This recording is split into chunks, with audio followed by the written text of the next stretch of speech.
আসসালামু আলাইকুম dear viewers, আশা করি সবাই ভালো আছেন। নতুন একটা ভিডিওতে আপনাদের সবাইকে স্বাগত। সো আজকে ভিডিও শুরুতে যেটা বলে নিচ্ছি যে যেখান থেকে আমাদের ভিডিও দেখেন অবশ্যই কমেন্টস করে জানাবেন। আমরা দেখতে চাই আমাদের ভিডিও কোন পর্যন্ত রিচ হচ্ছে। সকল কবুতর প্রেমী এবং এনিম্যাল লাভারদের প্রতি ভালোবাসা রেখে আজকের ভিডিওটা আসলে খুবই ইম্পর্টেন্ট একটা টপিক। এই ঠান্ডাতে আমাদের সবচেয়ে বেশি ডিমান্ডিং ভিডিও হচ্ছে এটা।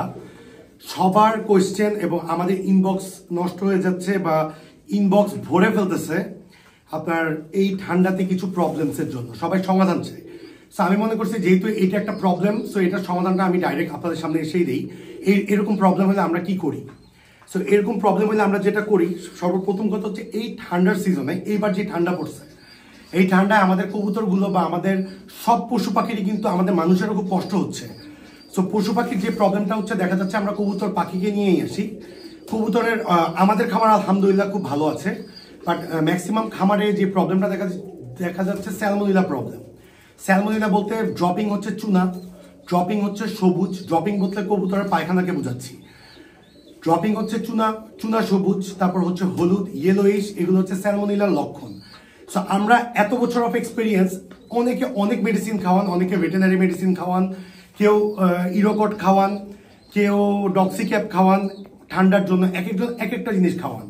বাট আমার এত বছর এক্সপিরিয়েন্সে আমরা যে কাজটা করি, এই স্যালমোনেলা জিনিসটা কিন্তু খুবই মারাত্মক একটা ব্যাপার। একটু স্যালমোনেলা নিয়ে একটু কথা বলি আমি। স্যালমোনেলা যদি আপনি প্রিভেন্ট করতে না পারেন বা শীতকালের এই ধরনের অসুখ যদি আপনি প্রিভেন্ট বা মোকাবেলা করতে না পারেন, আপনার পুরো খামার নষ্ট হয়ে যাবে। প্রথমে দেখবেন যারা নতুন পালতেছেন তারা হয়তো বুঝবেন না, প্রথমে একটাতে প্রবলেম চুনা সবুজ ড্রপিং, তারপরের দিন দেখবেন হচ্ছে 13-14টা প্রবলেম, তারপরের দিন এসে দেখবেন 50টা প্রবলেম। সো এই প্রবলেম হওয়ার আগে আপনারা সর্বপ্রথম শীতের আগে ভ্যাকসিন করে ফেলবেন। যেই ভ্যাকসিন পান, নিমতলিতে ভেটেনারি শপে এন্ডিকোলন 30, এনআইবি, কিল ভ্যাকসিন, যেগুলো আপনার চোখে 1 ফোঁটা আর মুখে 1 ফোঁটা, এগুলো আপনারা 2 মাস পর করাইতে পারেন। এগুলো করায় ফেলাবেন। ফ্রেমিংটা একটু সোজা করে, মনে হচ্ছে একটু বাঁকা, এদিকটা একটু সোজা করে। সো আমরা যেটা করি ভ্যাকসিন করাই, এবং আমাদের আলহামদুলিল্লাহ ভ্যাকসিন করার পর প্রবলেম হয় না। এছাড়াও কিছু কবুতর, এত কবুতর যখন থাকে 1-2টা প্রবলেম হয়েই থাকে। বাট ভ্যাকসিন করলে যেটা হবে, আপনার কবুতরগুলোকে এরকম ভাবে ছড়াবে না এই ভাইরাসটা ছড়ানো থেকে আপনি আটকাইতে পারবেন। আর যদি একান্তই আপনি দেখতেছেন আপনার খামার ছড়ায় যাচ্ছে, সেই ক্ষেত্রে আমরা যেটা করি, আমরা করি হচ্ছে হিউম্যান মক্সাসিল সাসপেনশন। মানুষের একটা সাসপেনশন মক্সাসিল 70 টাকা নিবে, এটা মানুষের ফার্মেসিতে পেয়ে যাবেন, এবং ফ্লাজিল সিরাপ। এর আগেও আমরা এই ভিডিও অনেকবার করছি, বাট অনেকে হয়তো আমাদের ফেসবুক পেজ অথবা ইউটিউব চ্যানেলে নতুন, তারা হয়তো উপকৃত হতে পারেন। যদি আপনাদের মনে হয় যে এই ব্যাপারটা খুব উপকৃত হবে, ভিডিও অবশ্যই শেয়ার করে দিবেন।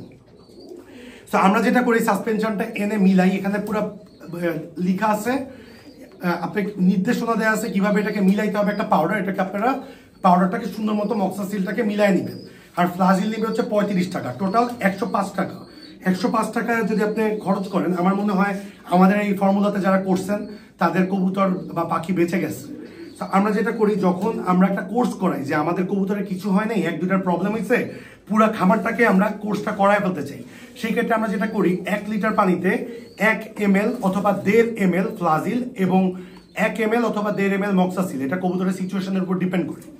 সবসময় মনে রাখতে হবে, এই পানিটা কিন্তু কবুতর খেতে চাবে না, এই পানিটা কবুতর খেতে চাবে না। এই জন্য কবুতরকে খাওয়ানোর জন্য আমরা প্রতিদিন সন্ধ্যাবেলা করি, 1 বেলা করে কোর্স করি। আর যদি এফেক্টেড কবুতর থাকে অবশ্যই 2 বেলা করবেন। যেগুলো এফেক্টেড শুধু ওগুলোকেও করতে পারেন আপনারা। সো আপনারা সকালে পানি ফেলে দিবেন, 6 থেকে 8 ঘন্টা পর পানি দিবেন, তাও দেখবেন ওরা খেতে চাবে না। বাট যতটুকুই খাবে, পানির পিপাসা লাগলে অতটুকুই আপনার জন্য অনেক অনেক অনেক কাজে দিবে। সো আমরা সবসময় এই কোর্সটা করাই। আপনাদের সবচেয়ে কমেন্টসের ভিত্তিতে ডিমান্ডিং ভিডিও হিসেবে আমরা করছি, এই ভিডিওটা আমরা বানাইলাম। এবং আরেকটা টপিক আছে, যেটা হচ্ছে আপনার গ্যাস্ট্রোলজিক্যাল প্রবলেম, এটা নিয়ে আমি আরেকটা ভিডিও বানাবো। সো দুইটাকে মিক্স আপ করছি না। সো আপনারা যদি এই ধরনের কোনো প্রবলেম হয়ে থাকে, অবশ্যই কবুতরকে সর্বপ্রথম ঠান্ডা থেকে সেভ করবেন। অনেক সময় দেখবেন কবুতরের শরীরে কোনো ঠান্ডা নেই, কবুতরের নাকে পানি নাই, বাট কবুতরটা ঝিমায় আছে এবং কবুতর ড্রপিংটা খারাপ করছে। এই সিজনে আপনার মনে রাখতে হবে, ঠান্ডাই লাগবে কবুতরের।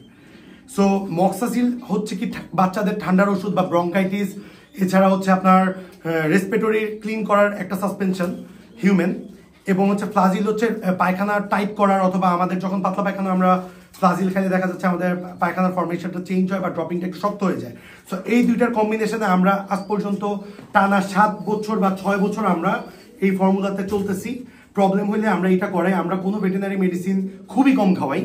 যখন আমরা অন্যান্য ভিটামিন মিনারেল খাওয়াই তখন আমরা কিন্তু ঠিকই ভেটেনারি মেডিসিন আপনাদেরকে দেখাই দিচ্ছি কি খাওয়াচ্ছি। সো আমাদের ভিডিও যদি আপনাদের ভালো লাগে আর যদি কোনো কমেন্টস থাকে অবশ্যই আমাদেরকে কমেন্টস করবেন। কমেন্টস করলে আমরা অবশ্যই রিপ্লাই দিব ইনশাআল্লাহ।